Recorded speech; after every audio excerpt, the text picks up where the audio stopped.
Hello everyone, my name is Jen and welcome to the Book Refuge and welcome to another recommendations video. And back by popular demand, we have installment 2 in Mafia recommendations. So if you are new here, or maybe that video sent you to this video, who knows, vice versa, whatever, about 2 months ago, I made a video. Wow, I can't talk today. You're the first people that I'm talking to today because it's a training day at work, so I haven't had to use my vocal cords and speak, and so the words, they're not working so well. Well, before we dive into this, all of these books that I'm talking about are going to be listed on my Amazon storefront. If you're interested in purchasing them or learning more about them, you can check out my links down below. I know people always ask me for a list of the books written out in my descriptions, and I may do that sometimes, but most of the times I forget, and so it's a safe bet that any books that I'm recommending, you can find them in my Amazon storefront. It doesn't mean you have to buy them there, but if you're looking for a list of the books that I'm recommending, that's the place for you to go, okay? Okay? I do get a small commission if you purchase through that avenue, but you don't have to. I'm just letting you know where you can find it out. Or you can follow me on Goodreads, which is linked in my link tree down below, and you can always see what I'm reading, not just the things that I'm recommending in here. So anyway, enough of that. As I was saying before my voice and words decided to be all crazy, a couple months back I made a Mafia trope breakdown where I went over recently some books that I've read, the things that I like about Mafia, the things that are usually found in Mafia, and it was pretty popular. You guys really liked it. Really brought my A game that day. Today I'm going to go to the gym after I film these videos, and then I'll look like a Kremlin when I'm done. So yeah, but let's go ahead. I have few more recommendations that I've worked up. That's the thing that happens is, like, whenever I ask people what recommendations that they want at the beginning of each month, they'll like ask for one that I've like just done, and I'm like, I pretty much put everything I had into that one, so then it takes me a while to save up some more recommendations, if you will. So in the last couple months though, I have read a few more, and so a couple of these are going to be really well known Mafia, and the rest I feel like are ones that I've never heard about. I found them because they were like recommended in my Goodreads or my Amazon because they're say, if you like this, read this. But I want to start with one that is pretty popular, or at least I've heard a lot about it, and that is Dark Mafia Prince by Dannika Martin. Sorry, I have notes for this because I didn't want to mess up, so I'll move them over here. This is the first one in the Dangerous Royal series. I have only read the first one so far. I plan to continue, but these ones aren't free. I had to purchase them, and I just wasn't in the mood at the time to continue, so I didn't buy more. But this is a book that I'd heard a lot about from the Fated Mates podcast, because it is the Mafia book that Take the Finger comes from. If you watch Fated Mates, or I mean listen to Fated Mates, or you've heard it spoken about in the romance community when someone says take the finger, that is because of this book. So this book is about Alexio and his 2 brothers, and one of his brothers who is missing / kidnapped / maybe dead. We don't know at the beginning of this book. And Alexio's family was betrayed by Mira's father some certain amount of years ago. And so Mira, she doesn't know that her dad did this. And so when one night Alexio and his brothers come back for a vengeance and burn down her house, kidnap her, and threaten her father that if he doesn't give up the information on where their brother is, they're going to kill Mira. And to prove that they're serious about it, they're going to cut off her finger with her family ring on it. They're going to cut it off. And this may or may not happen. There is a finger that gets taken, though. I will say that. And so this was a childhood friends to enemies to lovers story. I also got a kick out of this one because there's a time in this book when we are on the road. I wouldn't call it road trip, but they are taking her from location to location, and they stop and stay in Duluth, Minnesota, which is where I go to college and also don't hear it talked about a lot. So when Duluth was mentioned, I was like, oh my God, I lived there. I mean, Fargo gets mentioned in like Western books sometimes because like that's where I live now, but places in Minnesota don't get mentioned too often. Minneapolis gets mentioned in a different mob book that I've read before too. But anyway, sidetracked on. This book is... So I have two things about it. The brothers are all super vicious, and obviously the rest of the books are going to be about them. So when I get back into a dark mood again, I want to continue with this series. Some of you might know from some of my like just recent recommendation videos that I'm actually going a bit lighter right now. I've just read a lot of dark and serious books, and a lot of them are actually from this list. And so when I get back into the groove, when I've spent some time in the sunshine and I'm ready to bury down into the darkness again, this is a series that I want to continue. But next, I want to talk about a book called Obsessed with His Bride by B.B. Hamel. So B.B. Hamel, I started reading this month of September. I was reading another series by her, which I will continue to read. And then this book popped up and I was like, ooh, I'm going to switch series and hop over to this one. And so this is the first in the, let me see, what's the series called? It doesn't tell me what the name is, but this is going to be a Mafia series. So this is about Dante and Ada. And so you're actually going to, this section I'm going to talk about is actually a theme that's in a couple of the books. It's in a lot of Mafia, actually, because apparently the way people like to pay off their debts is to throw their daughters, sisters, children at mob bosses. So Ada's father is in a lot of trouble. I think he messed up a deal for Dante, and so they're having this big meetup, and Dante brought his daughter Ada with, and Ada, I think, is 23. Dante is 34, so there's a little bit, or maybe he's 35. I know that it's over a 10-year age gap in this, but still, she's like 23. And so the father offers the daughter as payment. And the daughter is really pissed about this, but she also is like, fine, I'll do it. And her motivations for like saying okay are kind of weird. And so Dante is accepting of that. And then he's also pretty pissed because, I don't know, this one was strange to me because like Dante isn't that like evil to me. I mean, not that any of these guys have to be evil, but he doesn't have that same edge that some of these other mafia bosses do. And I like that about him. I'm not gonna lie. It was refreshing to read. And so the reason it's called Obsessed with His Bride is that the father was saying like, you can marry her. And Dante's like, number one, what makes you think I need a wife? And number two, why would I just, you know, take your daughter and be like, cool, gonna have your daughter now. But he's not the smartest tool in the tool bag, right? Okay, it's a thing. So Dante ends up agreeing to take her, and then while she's walking to the car, he's like, you still have to pay for what you did. And so shoots her dad basically in front of her, and he tells her as she's freaking out, like, hey, I had to do this. These are the things that he did wrong. He could have gotten people killed. He was willing to just give you to me. And he's like, here's the deal. I need to make sure that the people that your dad made angry, that they're gone, and then I will give you money and you can run away. I'll give you a new identity, you can leave, but for now you can't, you need to stay with me. And so it becomes kind of a captive and the captor situation, but it doesn't feel skeevy as another book we're going to talk about because I really understand why, as the part of him that's compassionate, he's like, hey, if I let you go, you're going to be dead in 5 minutes. So it's really a like, I'm keeping you captive for your own good situation.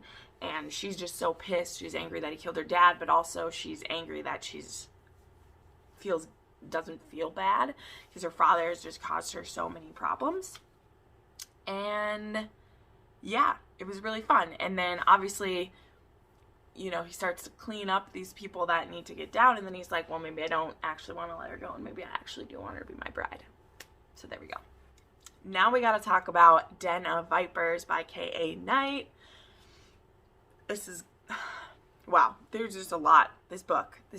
Okay, so couple things. This is a reverse harem. No swords cross. There are some situations where there are more than two partners at the same time.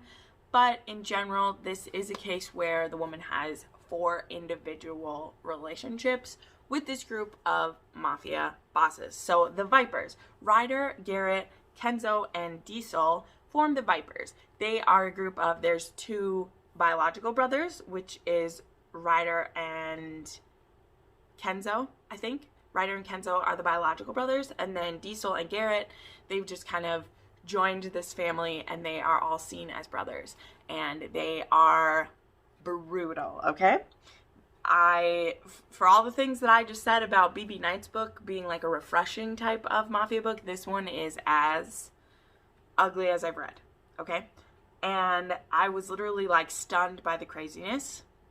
And the thing that makes it bearable, because we get introduced to these 4 guys, and it's kind of the same situation as the last one.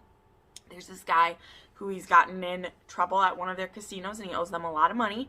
And when they go to, you know, pop a few ankle, pop a knee, whatever, he's like, I'm going to give you my daughter. Her name is Roxy.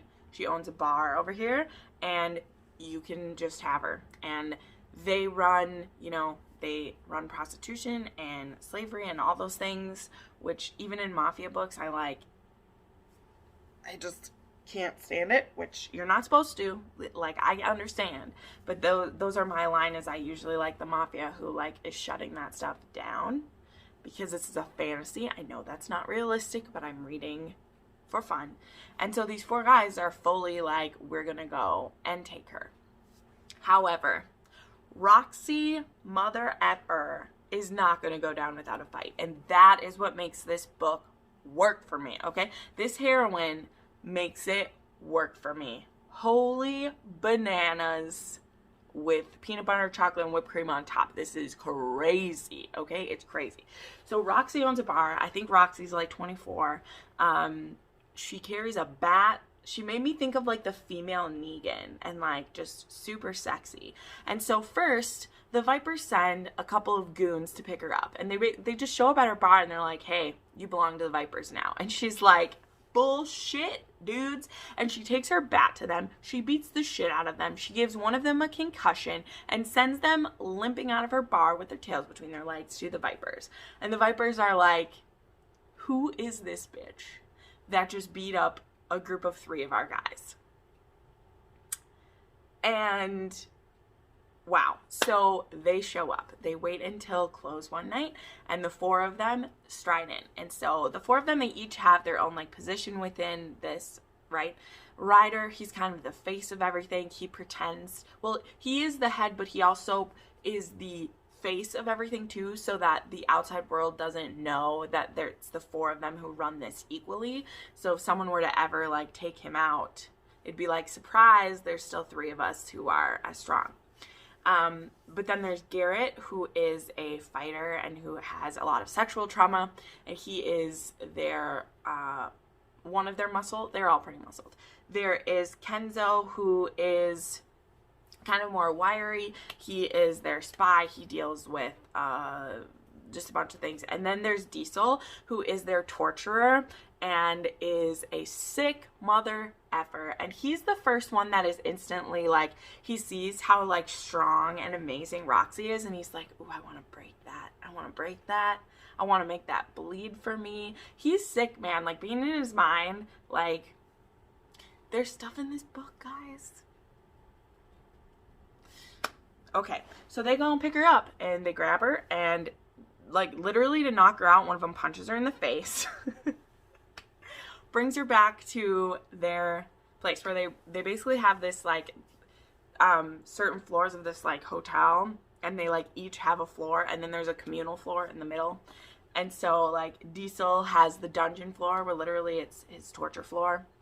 And so we have her stuck with them, and they're like, you belong to us, you can't try to get away, but you can live a comfortable life. But I use that as comfortable because they just, I don't know. So she starts having interactions with each of them kind of separately, and you know, she gets babysat by like someone stays with her every day so that she can't ever like get away.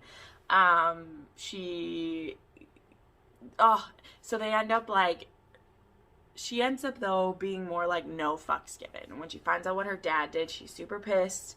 And she's mostly like worried about losing her business. And she's like, if you're going to keep me here, someone needs to run my bar. So they have someone running her bar for her. And then eventually it becomes clear that she is equally as vicious and brutal as them.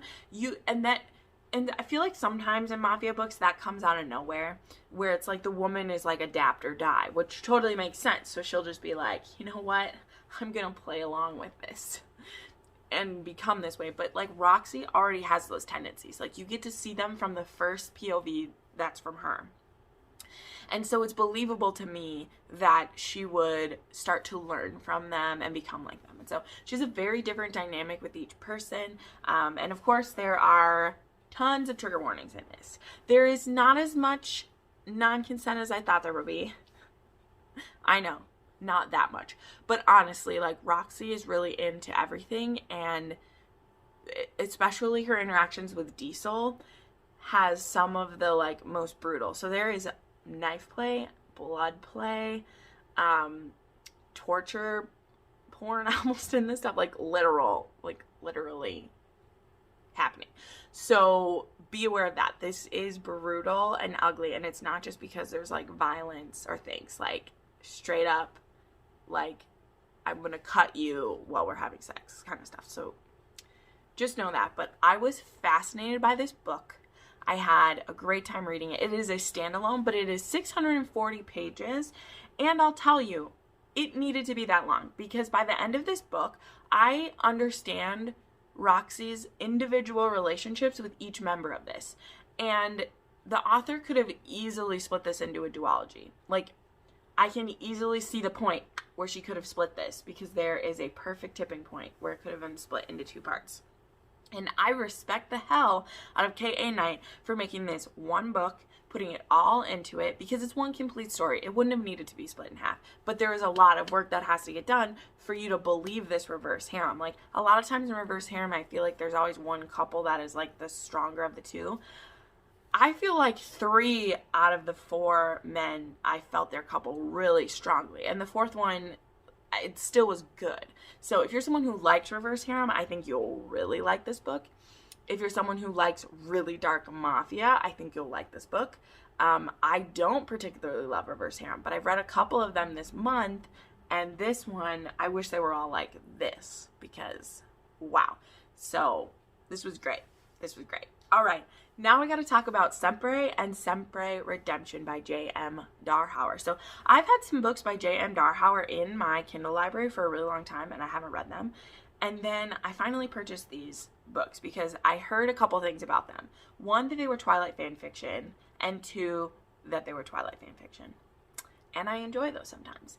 And the thing about what J.M. Darhower does is 2 things. 1, she changes the story like quite a lot. Like, it's changed a lot, and I like that. And number 2, the mafia, the way that it is like shared in this, like, this series, this duology is heavy, and it's the most like least fantasy that I've read in a mafia, if that makes sense. Like, there's the real, like, it feels real and gritty and scary. And so the setup of this story, and you can, and I'll say this, you can totally forget it's Twilight fanfiction. This completely stands on its own. It's only the more that you know about Twilight, if you like it, you will find amazing layers in this. And I love, because J.M. Darhower is very, like, respectful of that. And even in her acknowledgement, she's like, I love where this story went, but I'm honest, this is where it came from. And I love that about it. I do. And so the setup of this mafia is we have Haven Antonelli, and she is the child of a slave, and she's a slave herself. Her mother is a slave to this one family, and then Haven is born of her mother and her mother's owner. And this is she has tried to escape before, and it didn't go well. And now, at this point that we're at, Haven is either going to be killed or has to be sold to someone. And we don't know why. Like, we don't know why. And so then we meet the DeMarco families, and Dr. DeMarco he was sent to take care of someone at the place where she lived, and he purchased her. And he is like, but he has like no care for her. He keeps himself very distant. So he buys her and brings her home, and he has 2 teenage sons, and one of them is Carmine. And so Haven is very, like, she doesn't know how to read. She's very scared and aware that she's a slave, and she's been taken away from her mother now. And though Dr. DeMarco, he's so hot and cold, like, he will take care of her, but he'll never call her by her name. And he is also very, like, tells his son, like, stay away from her, but yet doesn't stop him from it. I can't completely explain this book to you guys. Like, it was amazing. And so the love that starts between Carmine and Haven, it's beautiful. This is not an overly sexual book at all. Like, this really fits as new adult, because the parts of it that are darker, like, there's not a ton of sex in this. It's a very angsty, longing book. And one of the, like, main topics that comes up in this, and is really beautiful actually, is that there comes a point where this couple loves each other, and she's a slave. And it gets brought up to Carmine that you will never know if this woman truly loves you if she still loves you as a slave. Okay? If she loves you as a slave, that is not love. Like, it can't be until she's free and chooses to love you. And the way that J.M. Darhower goes about that, and the things that Carmine has to do so that she can be free, damn, this book series, this duology, it takes place over about 2 or 3 years, and it is intense. It is intense. The way I describe this in my review is that it really plays up, again, going back to the Twilight parallel, it really plays up the Volturi aspect. Like, if the Volturi was really ruling everything, because that's that mob aspect. And if you've read Twilight, like, that's what the Volturi feel like. They're in a family in Italy who runs everything and can kill you if you step out of line. And that's the aspect that's really explored in this, and it's fascinating. And this duology, like, broke me and was intense, and there's lots of point of views, and there's lots of stuff going on, and there is tons of little parallels that bounce around to Twilight, but also stand completely on their own. And like I said, there's only extra layers to it if you've read Twilight. You do not have to have read it, and I think you will still love this duology. This, again, tracks more towards new adult. If you would like to try a Mafia series for the first time, I feel like this could be a good place. Of course, check out the trigger warnings. They mostly have to do, obviously, with indentured servitude and slavery and violence and hints at assault. Like, I'm trying to think if there's any direct assault, and I can't think of any. But, yeah. All right, I want to mention real quickly All Things Burn by Jodie Slaughter. So this book is a kind of like Mafia adjacent book.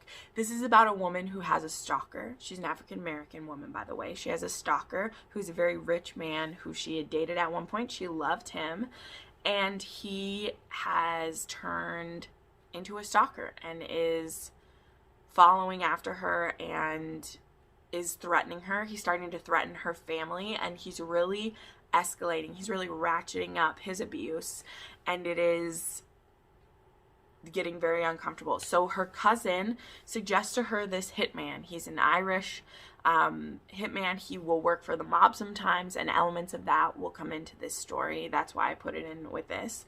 But he sets up a meet with her. He isn't going to tell her his name, but when he meets her, there's an interesting connection between both of them. And so he starts to make up, I think his name is Callum. He starts to make up these reasons that they need to meet up again. Like, hey, we need to be on this stakeout together. Let's go stalk this guy you want me to murder. Let's do it. and he starts trying to find reasons to spend time with her. And this book was very sweet, but also very brutal. Like, she is putting a hit out on him, on this ex, and there is a culmination to that. And so this book was fascinating. I can't wait to read more by Jodie Slaughter. This book was so good. Again, recommended to me by the Fated Mates podcast, and I really, really liked it. Okay, now we're going to talk about the Morelli family, okay? Okay, we're doing it. We're talking about the Morellis. I talked about them a bunch in my weekly wrap-up when I was reading them, but the first half of this month really centered on the Morelli family, and so that includes 8 books in the main series as well as a spin-off trilogy, and there is more books yet to come. And so this series, even though I would love to do an entire video just about them, I need to keep the details sparse, because the best part about this series is that you don't know which way it's gonna go. I will say that, I mean, of course it's a romance, but it is focused a lot on the interpersonal relationship parts. There is, especially in the first book, there is some non-consent that is going to make you very uncomfortable, okay? It's going to make you very uncomfortable. It's supposed to. It's fascinating, and it is a major setup for the entire series. So that goes 2 ways. One, if you get to that non-consent part of this first book, which the first book is called Accidental Witness. I'll explain this out in a second. But if you get to that part of the book and you're just like, I can't read this book, oh my God, I'm done with it, I ask you to finish it out, because the character of Mateo is an evil genius, and I love him. However, if you don't like non-consent, don't read this book, right? Like, just don't read it, because this entire series is going to have stuff that you don't want in it. And later on, there's a lot of consensual non-consent, but in the first one, there's some non-consent, and just don't. But if you don't mind that, and you like Mafia, you're going to go on a ride that is amazing. I was so addicted to this series. So let's go. The first book is called Accidental Witness, and this is about Mia, who is 17 years old. She lives with her mom and 2 younger siblings. They're really poor, and one night she goes out on her stoop to make a phone call, and she sees a house being torched and 2 men walking out, and stupidly she takes a video of these 2 men walking out and is about to call 911 when one of the guys looks at her and she recognizes him from her school. He is also a 17-year-old, and he knows her, and so she hides from him, but he totally saw her. And later he breaks into her house and steals her phone to delete the video. But then he kind of starts stalking her. His name is Vince Morelli, and he is a nephew to the capo, the boss, the El Jefe, Mateo Morelli. Big badass Mateo. I love him so much. Oh my God. But this one's about Vince and Mia. And Vince then kind of starts a relationship with her and starts stalking her a little bit. But she likes it. And also she's like, well, what can I do about it? Because he says, you're going to have to be quiet about this, or I'm going to have to kill you. Please don't make me kill you. I don't want to kill you. And also, let's start banging each other. So they do. But then very quickly, some people are going to find out. Some people being Mateo. So there's that. But anyway, so that's the first book and how things play out. And then the first 4 books in this series are about different couples within this family. So there's Vince and Mia, and then there is Mateo and Meg. So yes, Mateo becomes a hero, anti-hero, whatever you want to call him. And he meets Meg, who's a single mother who her husband was just killed. And she ends up on the bad side of Mateo and ends up as his domestic slave. Yep, that happens. Then there is about, I can't remember his name. He's super, super awesome. I can't remember his name. Elise and Adrian. Adrian is the right-hand man of Mateo, and he is purchasing his way out of the mob, as well as purchasing Elise, who is the daughter of a household servant. and he is rescuing her from her servitude. But Elise doesn't know how to be rescued. She doesn't know how to live because she's lived as a slave her whole life. And then the fourth one is about Francesca, who is Matteo's sister and the son of a different mob boss, a competing mob boss. And so that's going to be interesting. And then the next 3 books, I can't tell you who they're about because it's a secret. And even if you look the books up on Goodreads, I mean, if you look up the reviews, you're going to know who it's about. The author stops putting blurbs on the books because it will spoil what happens throughout the books. You have to read these books in order. You can't jump around. And so you'll read 1 through 8 in this series. And they're so good. This series is just like so underrated. But it's going to go places you did not expect it to go. It's amazing. Then there's a spin-off trilogy called the Vegas trilogy, which is about Matteo's cousin. Or is it Vince's cousin? Well, they would be the same cousins because they're both... Anyway, whatever. And that's about his life in Vegas. And it's awesome. So there you go. That's the Morelli family. They're amazing. I can't wait for her to put out more books in the family. And I love it. I love it. I love it. It's amazing. So there you go. There you go. There is some Mafia recommendations for you from me. Go forth. Be careful. Be wise about picking these up. I told you the trigger warnings are numerous and many. But that's the Mafia, folks. All right. Thank you so much for watching. I put up new videos 3 to 4 times a week. And you can watch some more of them right now. Bye.